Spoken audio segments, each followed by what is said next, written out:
Hi, my name is Susan Wood. I'm a librarian at Suffolk County Community College here on the Eastern Campus. And today, for this segment of Now Read This, I'm talking about one of my favorite comfort reads of all time, Outlander by Diana Galbadon.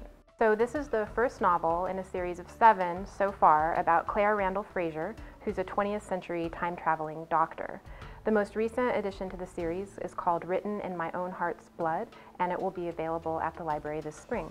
The Outlander series is special for a number of reasons, but especially because it's a really interesting collision of a number of literary genres. So it's part historical fiction, part science fiction, part romance, and part domestic fiction, but with a really hefty dose of action-adventure on the side. The story begins in 1946 in the Highlands of Scotland.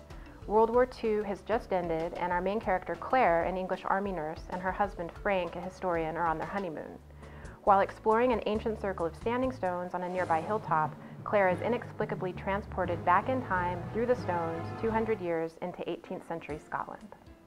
Claire is immediately accosted by an English soldier, and then just as quickly she's rescued, or maybe kidnapped again, it's kind of hard to tell at first, by a band of Scottish cattle rustlers, one of whom, Jamie Fraser, figures largely in the rest of the series and serves as our romantic hero.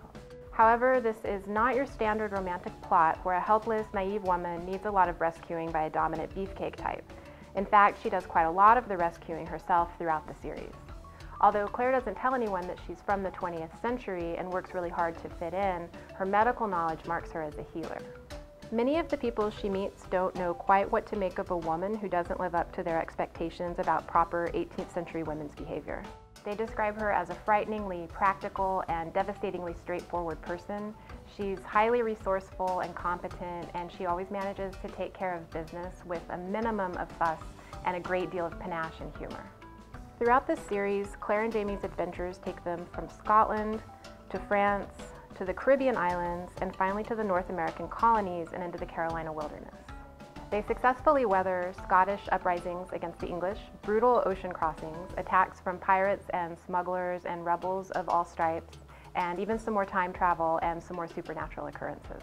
The author, Diana Galbadon, is a powerhouse of a novelist. She's also a mystery writer, a graphic novelist, and a scholar with multiple degrees in several fields of the life sciences and scientific computation. She draws on her diverse experiences and knowledge to create plots that sometimes spin out in supernatural or science fiction directions, but at the same time they remain completely believable because they're so firmly rooted in the day-to-day. The Outlander series is for you if you like big, fat novels with a lot of action and adventure where people really do things. You'll also enjoy this series if you're interested in Scottish culture or if you like to read lush historical fiction.